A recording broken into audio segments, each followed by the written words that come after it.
Charlie was on my podcast 3 times, and Sergio was on my podcast 2 times, and the next speaker, who is Alexei Zamyatin, he is the CEO of BOB, which is built on Bitcoin, and he has been on my podcast 2 times over the last year.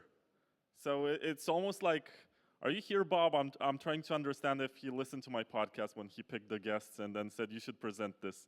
It's very odd. Anyway, subscribe to Bitcoin Takeover, and here's Alexei.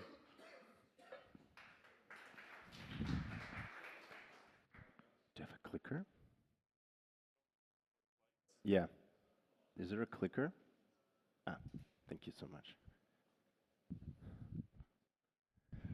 All right. Hey, everyone. I'm Alexei. I'm the co-founder of Bob. I don't really consider myself a CEO. You don't really say that in our industry nowadays. That creates a lot of problems with regulations. I've been working on Bitcoin for the last almost 10 years now. Not as long as Sergio, obviously. Got started early with research on merge mining, and then spent a lot of time looking at payment channels, color coins, and always looked into things with the purpose of doing more things with Bitcoin than just holding, but ideally without changing the core protocol. And then got really excited about sidechains and bridges, and spent a lot of time designing bridges, looking at multisigs, at threshold bridges. Spent a lot of time on economic security designs. And obviously got very excited about BitVM. But today I want to talk about not just BitVM. You had a very technical deep dive just now about that.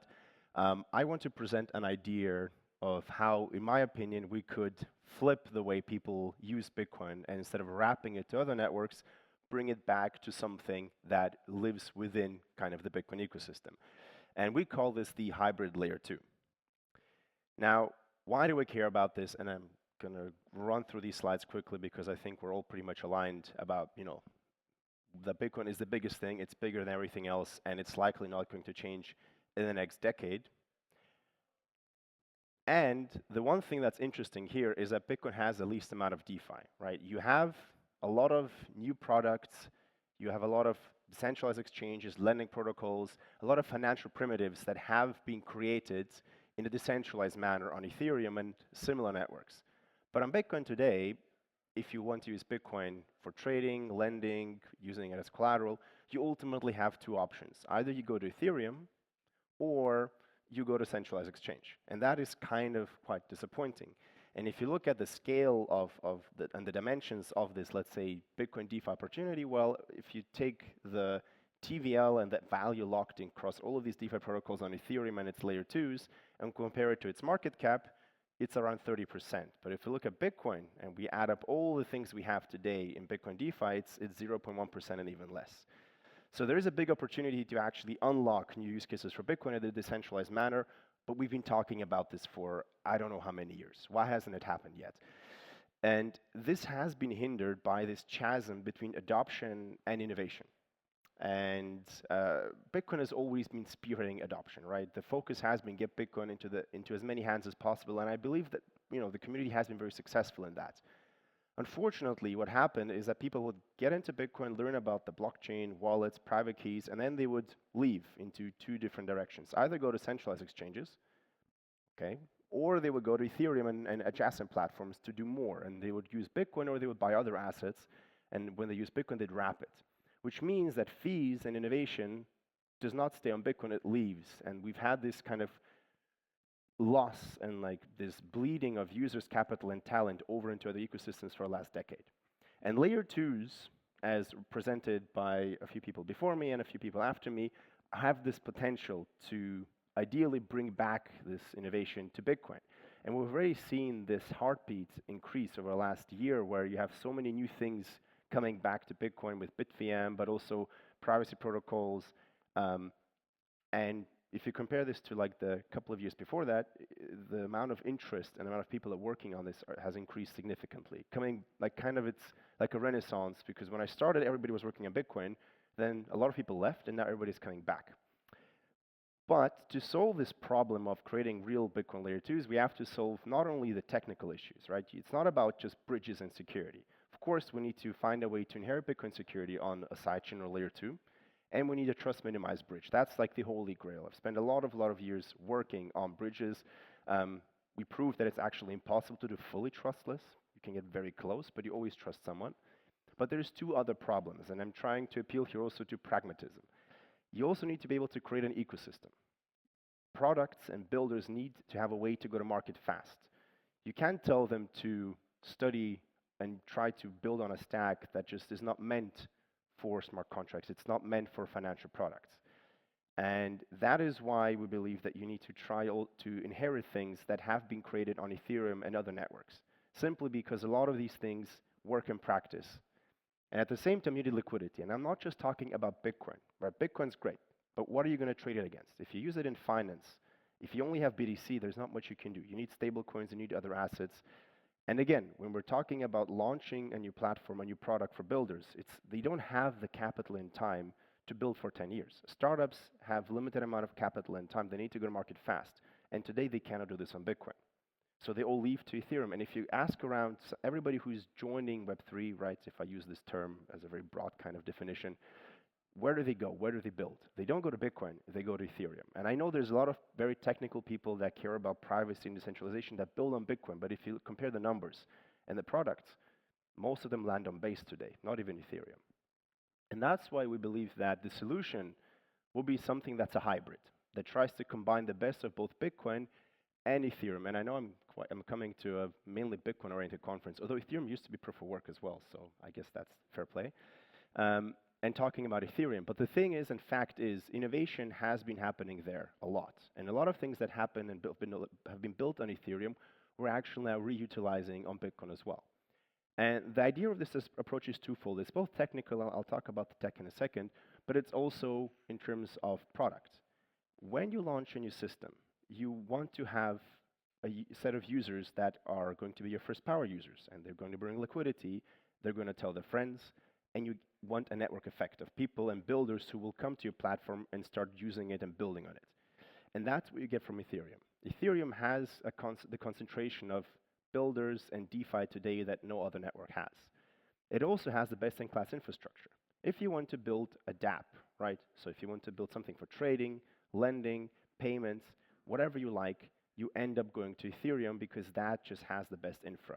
Things like smart accounts, where I can send you a digital asset to your Telegram or email, and you don't even need to have a wallet before that. These things do not yet work on Bitcoin, but they do work on Ethereum. So you use that to bootstrap.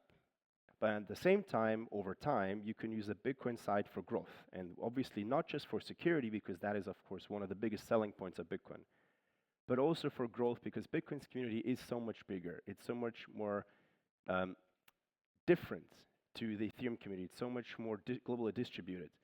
And that, I think, is what the Ethereum layer 2 piece has been missing, right? It's been all focused on DeFi and speculation on meme coins. But what if you can combine the two? What if you actually take the best of Ethereum, the infrastructure, and you try to apply it to the problems that Bitcoin has been trying to solve for over a decade? Because frankly speaking, so far, the Bitcoin community has been selling a vision, and the product that they've been trying to sell to people was Lightning. And I'll go on stage and say Lightning doesn't really work as well as we all hoped. We've known that for a long, long time. It might work for payments, but it certainly does not work as the backbone of the new financial system. And the vision that we have is to create something that inherits security from Bitcoin. And Sergio just had a very, very long presentation, very detailed about BitVMX, which is one flavor of BitVM. I'll talk briefly about BitVM 2. But the vision here is that you would have something, and again, of course, I'm positioning Bob the logo here, but this applies to any layer 2, any stack. You take something, you take, let's say, the EVM or the Solana VM or whatever smart contracts paradigm that you like that allows you to build products, be it even just payments. And you make sure that it inherits Bitcoin security. And there's multiple ways of doing that. Let's assume we can use BitVM to create Bitcoin rollups. I'll talk about briefly, the trade-offs and differences at the end of the presentation. But then the interesting aspect comes from creating bridges to other networks. So far, if you wanted to bridge assets between Bitcoin and Ethereum, you'd have to put it into custody. And up until the advent of BitVM, it's all been multi-sig bridges. And you trust someone somewhere to hold custody of Bitcoin. And if you want to bridge between Ethereum and other chains, it's, again, in 99.9% of the cases, it's trusted providers that keep custody of your assets. Now, why is this so difficult? Well, because it is quite hard to verify the state of another blockchain. If we do a quick intro to bridges, there's kind of this wide spectrum of creating bridges between different chains. On the one side, you have a single custodian or a multi-sig or a bigger group of people, but ultimately you trust that the majority of them will be honest. And on the far, far other side of the spectrum, you try to build this into the consensus of the system. So you programmatically ensure that, let's say, Ethereum would verify the state of Bitcoin. And if Bitcoin could, and with BitVM we could now actually do that, would verify the state of Ethereum, you could create a system where you can move assets between the two chains without necessarily requiring somebody else to custody them. Well, the interesting thing is that Ethereum can easily verify Bitcoin. Bitcoin verifying ETH, very difficult, not just because of the complexity of BitVM, but also because ETH doesn't really have a secure light client. But the vision that we have here is that we could take Ethereum and say, look, if you want to bridge your assets from ETH to Bob or another hybrid chain, you could do that, and you could always get them out if we modify the layer 1 contract. And let's start with an ETH rollup like Arbitrum, where if you want to bridge your assets in, it's very quick, it takes a few seconds. But if you want to bridge them out, it's usually 7 days because the smart contract will observe Ethereum to see if there's been a fraud proof for the rollup, right? If you want to withdraw assets from Arbitrum to Ethereum, it takes 7 days because you have to wait to see if there's been any fraud proofs. Now, instead of looking at ETH fraud proofs, what we can do is we can point the Ethereum bridge to look at whether the sidechain, the L2, is finalized on Bitcoin. Now, let's say if we are able to create optimistic rollups on Bitcoin using BitVM, and we'll talk about the challenges in a bit, but let's assume we can do that efficiently. Well, then we would point the smart contract to not look at Ethereum fraud proofs, but look at Bitcoin fraud proofs. And just do the same thing. If there's been no fraud proof on Bitcoin in 7 days, okay, well then everything's fine. We consider the state finalized, and you can withdraw the assets. Now, why is this cool? This is cool because it's very easy to verify Bitcoin's consensus from within Ethereum. We basically take a Bitcoin Lite client and just implement it as a smart contract. And because Bitcoin is so simple and it's easy to explain, it's also easy to verify as opposed to all these other modern chains. It's actually quite easy to do. And this technology, or like not technology, but this tech, like this smart contract has been implemented back in 2016. We built one that's a bit more efficient in 2018. Rootstock has been operating one. TBTC has been operating one. So this is battle tested. This is super easy to do. And what we get now is a system where you can deposit, as a Bitcoin user, your BTC into the layer 2, and you can withdraw it as long as, at least one person on the Bitcoin network is online to challenge, right, in BitVM. And I'm assuming that you all paid attention to Sergio's talk when I referred to BitVM here. But at the same time, on Ethereum, an ETH user could deposit their ETH and ERC20 assets into this platform and withdraw them as long as, again, there's someone online on Bitcoin to make a challenge. And if there's one thing that I think everyone in this kind of industry can agree on, whether they're Bitcoin builders, ETH maxis, Solana meme traders, it's that Bitcoin is secure. Every day when we wake up and go to work, we assume Bitcoin works. Because if Bitcoin doesn't work, everything else falls apart. And the interesting bit is that this actually scales to any chain that has smart contracts. Because again, Bitcoin's consensus is so easy to verify. What we can do is we can build the same thing on Solana, on Tron, Tron, if they consider that it has smart contracts or not, debatable. Sui, whatever you like. Pick any of the modern chains that have smart contracts and try to solve different problems.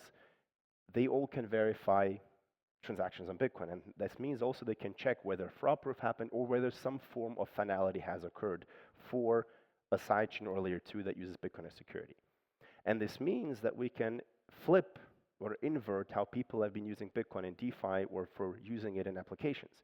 Instead of us fragmenting Bitcoin liquidity across all of these chains that are not really related to Bitcoin at all, and moving the BTC over, trusting usually third-party custodians, because I can tell you that building BitVM for these systems will be quite difficult because most of them don't really have a secure light client, which means it's quite hard to do that in BitVM as well.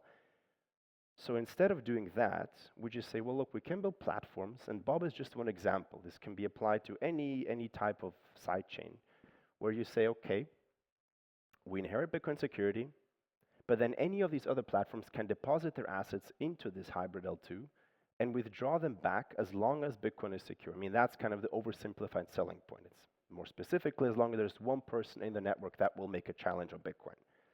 And the cool thing is, this is how exchanges work. When you deposit into Binance, Kraken, whatever, you trust that you'll be able to get your assets back, but you can, you can deposit Bitcoin, trade it against Solana, withdraw to the Solana layer 1.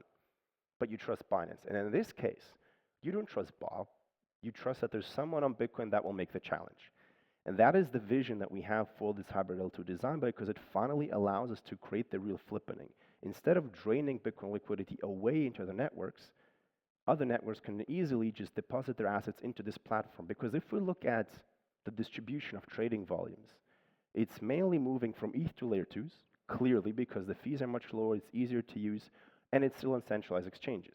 It's very rarely on, and maybe Solana is an exception, but it's very rarely on the layer 1s themselves.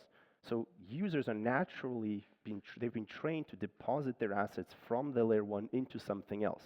And layer 2 sidechains, they're just platforms like the original layer 2s have been the exchanges all the way along. And of course, what enables this is BitVM. And that, I think, has been one of the most hyped and most exciting topics on Bitcoin for the last decade, in my opinion. And one of the milestones that we've achieved here is that we've improved the BitVM design, and probably Sergio is going to argue with me here, but BitVM 2 significantly improves over the previous BitVM 1 design. I'm specifically only referring to BitVM 1 to not get into debates of like the other variants. But BitVM 2 allows anyone to challenge, which means that we really get to this level where as long as someone is online on the network, they can prevent theft. And the other thing is that in BitVM 2, you only need 3 transactions to actually complete a challenge. These transactions might be big, and it's a technical optimization problem there, but it's only 3 transactions, which means you trade off the communication complexity, because in BitVM version 1, when it was first conceived, you'd had to transact up to 70 times, and I know there's been versions that have improved that efficiency, but here it's only 3. And there's bigger transactions, they might be more expensive, but this gets us very, very close to what we have on Ethereum today. And if you look at the bridge side, and again, Sergio give you a much more detailed explanation of this, but on the bridge side, what we get to, and this works in theory for most BitVM versions, but specifically for BitVM 2, because we have this anyone can challenge property, you can be sure that if you deposit your assets into this bridge, they cannot be stolen, as long as there's one person in the network. And this could be any one of you. You could be running a node at home, and you can prevent theft. And this is a major improvement over bridges as we've seen them today. Because previously, whether you have a single custodian, a multi-sig, if you use threshold signature schemes or MPC protocols where you scale the number of signers into dozens, into hundreds even, maybe in theory in the future, the difference here is that even, let's say you have 50 bridge operators for redundancy, even if they all collude, all of them are malicious, they all want to steal a Bitcoin, as long as someone's there to challenge them, they can't. Because they'll get kicked out one by one out of the operator set, and the worst thing that can happen is that your assets are frozen. Still very bad, of course, like frozen Bitcoin is still lost, but there's no economic incentive to actually try to steal, and that is a major difference to existing bridge designs. Now, what I'm going to do is I'm going to try to explain BitVM 2 in 1 minute. This is definitely not going to be as technical as a previous talk. So if you really want to have the technical details, I would refer you to the paper. A very academic way of, or like a very academic thing to say. But the idea of BitVM 2 is that we take an arbitrary program. And the first thing we do with it is we compress it. And we compress it into a snark, for example. For example, we could use a Gross16 verifier, and this slide is actually outdated because it's no longer 2 gigabytes. I think it's been optimized even further to, I think, 1.5 or even sub 1 gigabytes. I need to check. There's been quite a lot of optimizations there. But this thing, this Gross16 verifier, is implemented using Bitcoin script, which means it's very inefficient. It's very big, obviously, because, well, we have to implement everything from scratch, most of the primitives. But it's possible, and I think probably everybody in this audience knows, but many people outside of Bitcoin don't know, is that in theory you can build any program in Bitcoin. It's just very inefficient. Instead of things that would be maybe 5 lines of code in Python or Solidity could be 100 lines of code in Bitcoin script, just because you don't have the primitives and you have to rebuild everything from scratch. Now, this is a problem that we have generally with Bitcoin scripting. Like, you can build anything, it just doesn't fit into a block. 2 gigabytes is way too big. So what can we do? And here you can take 2 routes. One route is trying to fork in more functionality into Bitcoin, things like OPCAT and other soft forks or upgrades that would allow us to compress the size by having better primitives, and it just reduces the size of the program. That's one option. The other option that does not require a fork is BitVM2 in this case, where we take the program and we split it up into chunks. Each of these chunks is at most 4 megabytes in size. Now, why 4 megabytes? Because that thing we could run in a Bitcoin block. Even if it's expensive, it's possible. And what we do is we take this program and we split it up into subprograms that are sequential. So if you run all of these, let's say 10 programs or whatever, in the same order, you get the same result as running the initial program. Basically, what you actually get is the verifier tells you, yes, the program that you put in there for this input gives you exactly the output that you expect, for example. If we just simplified, output's true or false, depending on whether the person that ran the program gives you the right or wrong result. Now, what we then do, and this is all off-chain. This is not on-chain, no on-chain footprint so far. And then during the peg-in, and I'm using the bridge for example here because it's a bit easier to explain than a rollup. During the peg-in, the operator will commit to this program, right? You use pre-signed transactions, we emulate covenants using a committee, and all these details are in the paper. But I commit to running that program. And when I peg out, specifically when a user wants to take their assets out of the bridge, the way this works in BitVM is that I, as an operator, front the cash. So I front the Bitcoin to the person withdrawing from the layer 2 or sidechain. And then I go to BitVM and I reclaim the Bitcoin, saying, well, look, somebody was withdrawing. I gave them the Bitcoin. Give me the Bitcoin back because I fulfill the service. That's great. Now I commit to the result of the program when I make this when I kick off this refund process. And if I was right, if I did everything correctly, we're done. No on-chain footprint, you don't need to challenge it. That's the whole thing of optimistic computation. If things go well, it's very cheap. Now, if things don't go well, I'll get challenged. And then when I get challenged by anyone on the network, I have to respond within a period of time with the intermediary results of that program. So I have to post data, and this can be on Bitcoin, it can also be somewhere else, but let's not go there. And I have to reveal the intermediary steps of the computation. Now, why do I do that? Because now anyone on the local machine, by now, if I try to steal, if I didn't send the Bitcoin to Sergio, for example, but I sent it to myself, and then I try to claim the Bitcoin back from BitVM, meaning I'm stealing, everybody on the network sees that. It's pretty clear that I've been stealing. It's now about really showing it to the Bitcoin smart contracts and all the Bitcoin full nodes to enforce that I actually don't get the Bitcoin from BitVM. And once I've revealed all these intermediary results, there's only two possible outcomes. Either I was honest, so all the intermediary results here should be the same as on every local computer, or I wasn't. And if I was trying to be smart about it, I maybe only changed a small thing.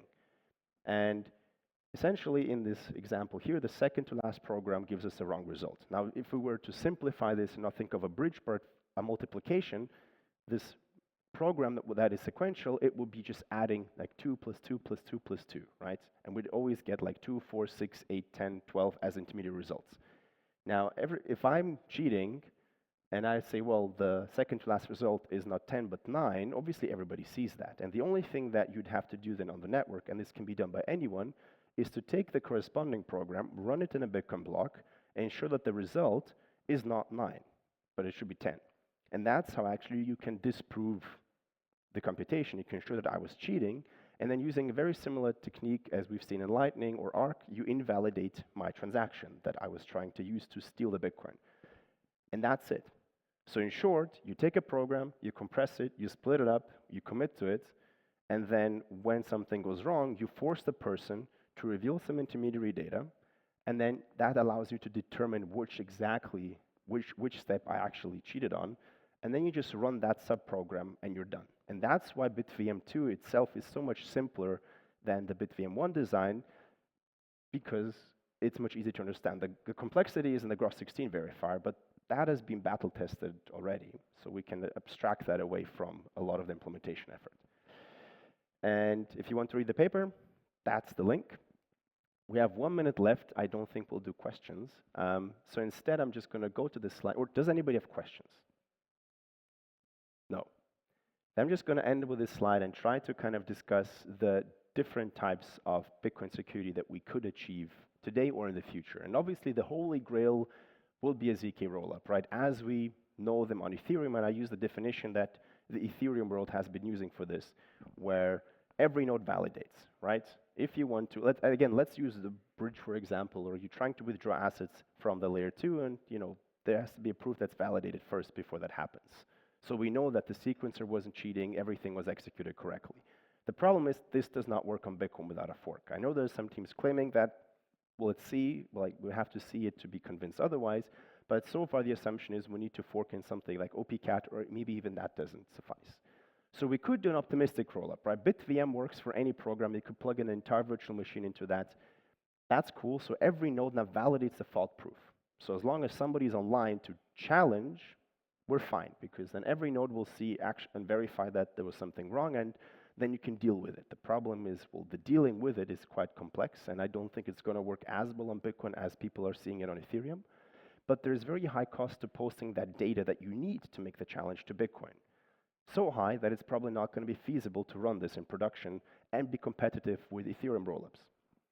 So the next step would be, and I'm actually out of time, so I'm going to wrap up in a second. The next kind of level is a so-called Optimium, where you do the same thing. You have an optimistic verification layer, but you don't post the data on Bitcoin.